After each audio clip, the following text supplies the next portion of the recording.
News Kakinada జిల్లా వేట్లపాలెం బాణసించా ప్రమాదంలో మృతుల సంఖ్య 21కి చేరింది. పేలుడు జరిగిన ప్రాంతాన్ని మంత్రులు సందర్శించారు. పేలుడుకు గల కారణాలు అడిగి తెలుసుకున్నారు. కాకినాడ జీజీహెచ్లో 15 మంది బాధితులకు చికిత్స కొనసాగుతోంది. అందులో 9 మంది పరిస్థితి విషమంగా ఉన్నట్టు వైద్యులు ప్రకటించారు.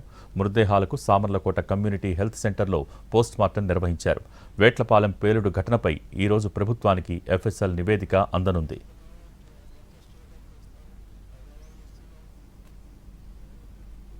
విస్ఫోటనం జరిగింది. ఇక్కడ ఫైర్ క్రాకర్స్ ఏదైతే మ్యానుఫ్యాక్చరింగ్ యూనిట్ ఉందో ఈ యూనిట్ లో జరిగిన అత్యంత ప్రమాదకరమైన ఘటన నిన్న రాష్ట్రం మొత్తం ఒక్కసారి ఉలిక్కిపడేటట్టు జరిగింది. ఓవరాల్ గా ఇందులోని 20 మంది ప్రాణాలు కోల్పోవటం, 9 మంది సుమారుగా హాస్పిటలైజ్డ్ అవ్వటం మనందరం కూడా చూస్తున్నాం. అయితే ఇన్సిడెంట్ ఇన్ఫర్మేషన్ గౌరవ ముఖ్యమంత్రి గారు పెన్షన్ల పంపిణీ కార్యక్రమంలో చీపురుపల్లిలో ఉన్నారు. పెన్షన్ పంపిణీ చేసి బయటకు వచ్చిన వెంటనే ఇన్ఫర్మేషన్ తెలిసిన తర్వాత ఇమీడియట్ గా ఎంతమంది, ఏమైంది, క్యాజువాలిటీస్ ఎన్ని ఉన్నాయి, ఎలా జరిగింది ఒకసారి ఇన్ఫర్మేషన్ తీసుకోమని ఇమీడియట్ గా నన్ను అక్కడి నుంచి పంపించడం జరిగింది. నేను బయలుదేరిన కొద్దిసేపటికి ఇంకా సారే ఇంత పెద్ద విస్ఫోటనం జరిగిన తర్వాత కంపల్సరీగా నేను వెళ్ళాలి, అక్కడ ఏం జరిగిందో చూడాలి, వాళ్ళందరికీ కూడా భరోసాగా నుంచోవాలని గౌరవ ముఖ్యమంత్రి గారు మీరు అబ్జర్వ్ చేశారు.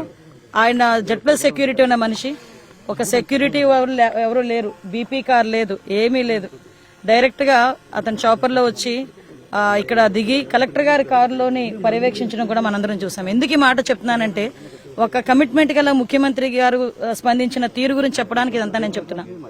అట్ ద సేమ్ టైం అదే టైంలో ఇక్కడికి రావటం, ఇక్కడికి వచ్చి మొత్తం ఈ స్థల పరిశీలన చేయటం, అక్కడికి మార్చురీ దగ్గరికి వెళ్లి అక్కడ ఉన్న మృతదేహాలని, వాళ్ళ కుటుంబ సభ్యులని మృతదేహాలను చూసి వాళ్ళ కుటుంబ సభ్యులను కూడా పరామర్శించి, జీజీహెచ్ కి కాకినాడ వెళ్లి అక్కడ ఉన్న వాళ్ళందరినీ కూడా పరామర్శించి